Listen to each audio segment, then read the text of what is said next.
نامه دوم پولس رسول به تیموتائوس. دوم تیموتائوس 1. از طرف پولس که به خواست خدا رسول مسیح عیسی است و فرستاده شد تا حیاتی را که در مسیح عیسی یافت می شود اعلام نماید، به تیموتائوس فرزند عزیزم تقدیم می گردد. خدای پدر و مسیح عیسی خداوند ما فیض و رحمت و آرامش به تو عطا فرمایند. خدایی را که من مانند اجدادم با وجدانی پاک خدمت می کنم سپاس می گویم. همیشه وقتی در شب و روز تو را در دعاهای خود به یاد می آورم خدا را شکر می کنم. وقتی اشکهای تو را به یاد می آورم آرزو می کنم تو را ببینم تا با دیدار تو شادی من کامل گردد. ایمان بیریای تو را به خاطر می آورم، یعنی همان ایمانی که نخست مادر بزرگ تو لوئیس و مادرت افنیکی داشت و اکنون مطمئن هستم که در تو هم هست. به این سبب در وقتی که تو را دست گذاری کردم عطیه خدا به تو داده شد. میخواهم این عطیه را به یاد تو بیاورم تا آن را همیشه شعله‌ور نگاه داری.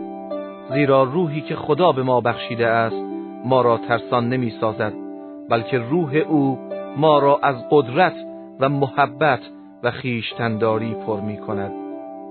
پس از شهادت دادن به خداوند یا به رابطه خودت با من که به خاطر او زندانی هستم خجل نباش، بلکه در رنج و زحمتی که به خاطر انجیل پیش می آید با آن قدرتی که خدا می بخشد سهیم باش.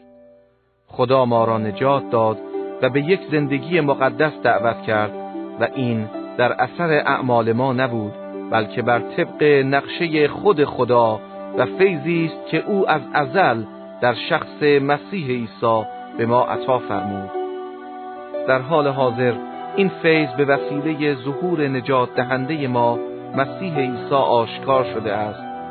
او موت را از میان برداشت و حیاتی فناناپذیر به وسیله انجیل برای همه آشکار ساخته است.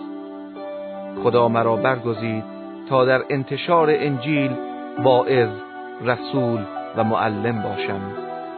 به این دلیل تمام رنجها را متحمل می شوم، اما از آن خجل نیستم، زیرا می دانم به چه کسی ایمان آورده ام و یقین دارم که او قادر است تا روز آخر آنچه را به من سپرده شد حفظ کند.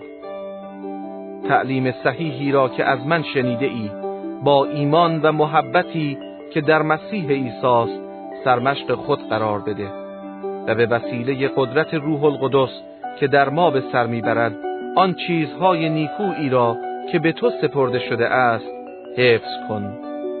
خبر داری که در استان آسیا همه از جمله فیجلوس و هرموجنوس مرا ترک کردند. خداوند رحمت خود را به خانواده انیسیفورس عطا فرماید، زیرا او نیروی تازه‌ای به من بخشیده است.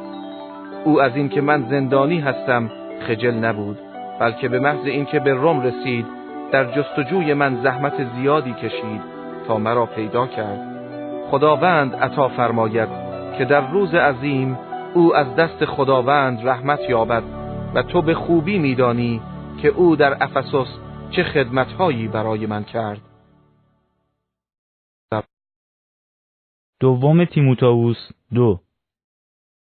و اما تو ای پسر من با فیضی که در مسیح عیسی است قوی باش و سخنانی را که در حضور شاهدان بسیار از من شنیده ای به کسانی بسپار که مورد اعتماد و قادر به تعلیم دیگران باشند.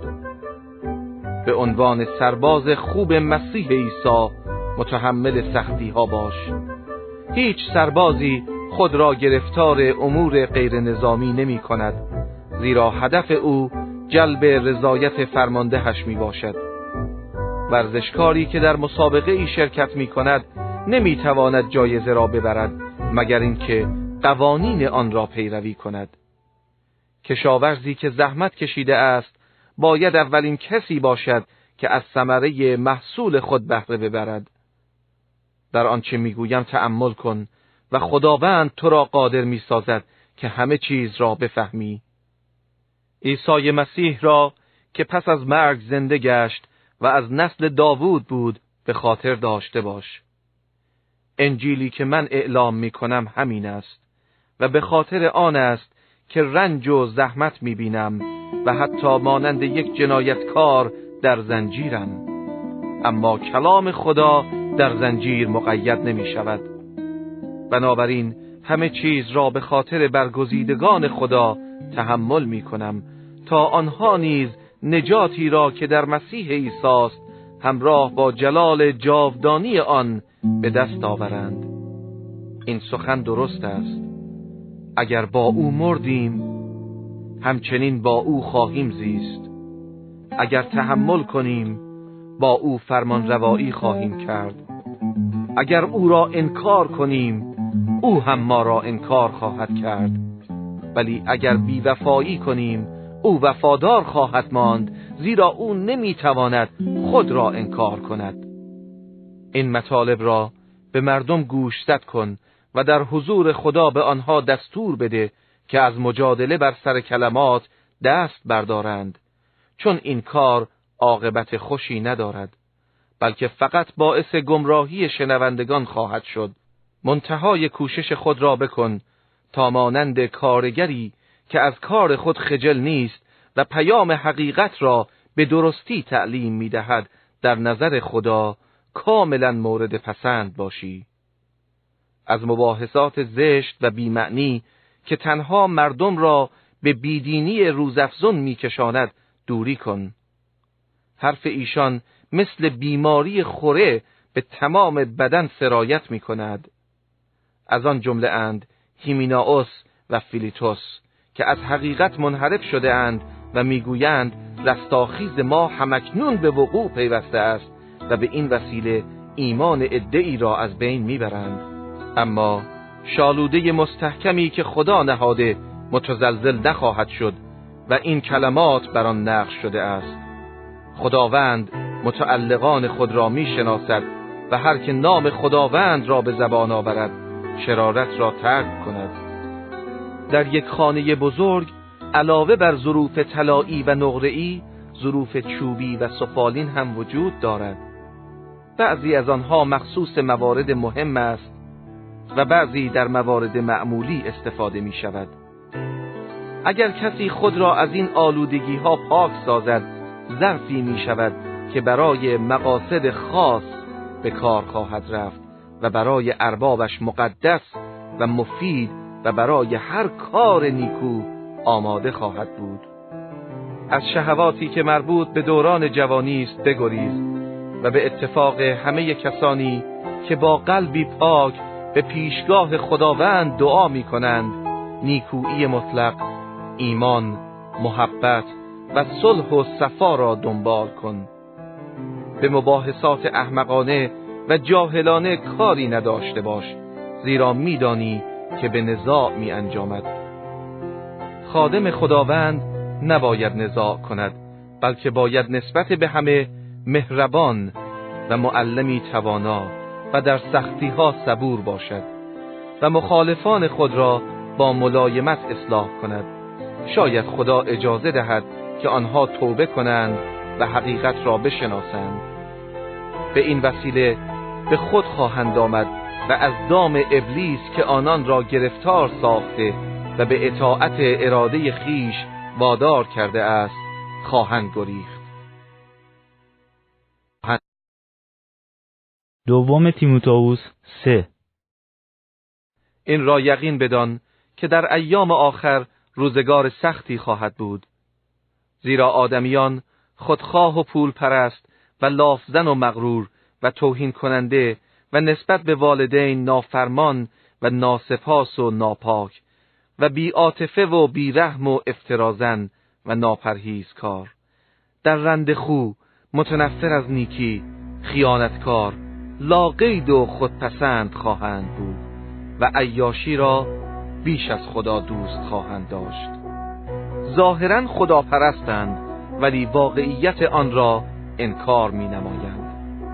از این اشخاص دوری کن، زیرا بعضی از آنها به خانه ها راه می یابند و زنان سبک مغز را که زیر بار گناه شانه خم کرده اند و دستخوش تمایلات گوناگون هستند به چنگ می آورند. این زنان دائما در پی اطلاعات تازه هستند ولی هیچ وقت نمی توانند حقیقت را درک کنند. همانطور که ینیس و ینبریس با موسی مخالفت کردند، این اشخاص نیز با حقیقت مخالفند. افکارشان فاسد شده و در ایمان مردود هستند، اما پیشرفت آنان بیش از این نخواهد بود، زیرا حماقت آنها بر همه آشکار خواهد شد، درست همانطوری که حماقت ینیس و ینبریس معلوم گردید. اما تو از تعلیم و رفتار و هدف من در زندگی آگاه هستی و ایمان، بردباری، محبت و پایداری مرا دیده و همچنین رنج و آزاری را که در انطاکیه و ایقونیه و لیستره دیدم مشاهده کردی و میدانی چه آزارهایی به من رسید و چگونه خداوند مرا از همه اینها رهایی بخشید. آری، همه کسانی که مایلند در اتحاد با مسیح عیسی زندگانی خداپسندانه ای داشته باشند رنج و آزار خواهند دید، اما مردمان شریر و شیاد از بد بدتر خواهند شد. آنها دیگران را فریب می‌دهند و خود نیز فریب می‌خورند. و اما تو به آنچه آموخته ای و به آن اطمینان داری وفادار باش، زیرا می‌دانی از چه کسانی آن را آموختی و از کودکی با کتاب مقدس که قادر است به تو حکمت ببخشد تا به وسیله ایمان به مسیح عیسی نجات یابی آشنا بوده ای. تمام کتاب مقدس از الهام خداست و برای تعلیم حقیقت، سرزنش خطا، اصلاح معایب و پرورش ما در نیکی مطلق مفید است تا مرد خدا برای هر کار نیکو کاملا آماده و مجهز باشد. دوم تیموتائوس 4. در پیشگاه خدا و در حضور مسیح عیسی که بر زندگان و مردگان داوری خواهد کرد و به خاطر ظهور و پادشاهی او تو را موظف می سازم که پیام را اعلام کنی. در وقت و بی وقت آماده کار باش و دیگران را متقاعد و توبیخ و تشویق کن و با صبر و شکیبایی تمام تعلیم بده، زیرا زمانی خواهد آمد که آدمیان به تعلیم درست گوش نخواهند داد، بلکه از امیال خودشان پیروی می کنند و برای خود معلمین بیشتری جمع خواهند کرد تا نصایحی را که خود دوست دارند از زبان آنها بشنوند. آنها از شنیدن حقیقت خودداری می کنند و توجه خود را به افسانه ها معطوف می دارند. اما تو باید در تمام شرایط هوشیار بوده و برای تحمل رنج آماده باشی. در انتشار انجیل کوشش کن و وظیفه خود را به عنوان خادم خدا انجام بده. اما من وقت آن رسیده است که قربانی شوم و زمان رحلتم رسیده است. من در مسابقه نهایت کوشش خود را نموده ام و دور خود را تمام کرده ام و ایمانم را حفظ کرده ام. اکنون تاج پیروزی در انتظار من است، همان تاج نیکی مطلق که خداوند یعنی آن داور عادل در روز بازپسین به من خواهد داد و آن را نه تنها به من بلکه به همه آنانی که مشتاق ظهور او بوده اند عنایت خواهد فرمود. سعی کن که هرچه زودتر پیش من بیایی، زیرا دیماس به خاطر عشقی که به این دنیا دارد مرا ترک کرده و به تسالونیکی رفته و کریسکس به غلاطیه و تیتوس به دلماتیه رفته است. تنها لوقا با من است. مرقس را بردار و با خود بیاور، چون برای کارم مفید است. تیخیکوس را به افسوس فرستادم. در موقع آمدن عبای مرا که در شهر ترواس پیش کرپوس جا گذاشتم و همچنین کتابها و از همه مهمتر نسخه های پوستی را بیاور. اسکندر مسگر لطمه بزرگی به من زد. خداوند مطابق اعمالش به او سزا خواهد داد. تو نیز از او برحذر باش، زیرا شدیداً با پیام ما مخالف بود. در اولین محاکمه من هیچ کس جانب مرا نگرفت، همه مرا ترک کردند. خدا این عمل را به حسابشان نگذارد. اما خداوند یار من بود و قدرتی به من عطا کرد که توانستم تمام پیام را اعلام کنم و آن را به گوش تمام ملل برسانم و به این وسیله از دهان شیر رهایی یافتم. خداوند مرا از همه بدیها خواهد رهانید و مرا به سلامت به پادشاهی خود خواهد رسانید. بر او تا به ابد جلال باد. آمین. به فرسکا و اکیلا و خانواده انیسیفورس سلام برسان. ارسطس در قرنتس ماند و تروفیموس را در میلیتوس جا گذاشتم، زیرا مریض حال بود. سعی کن که قبل از زمستان بیایی. یوبولس، پودس، لینوس، کلادیه و تمام برادران سلام میرسانند. خداوند با روح تو باشد. فیض خدا با همه شما باد.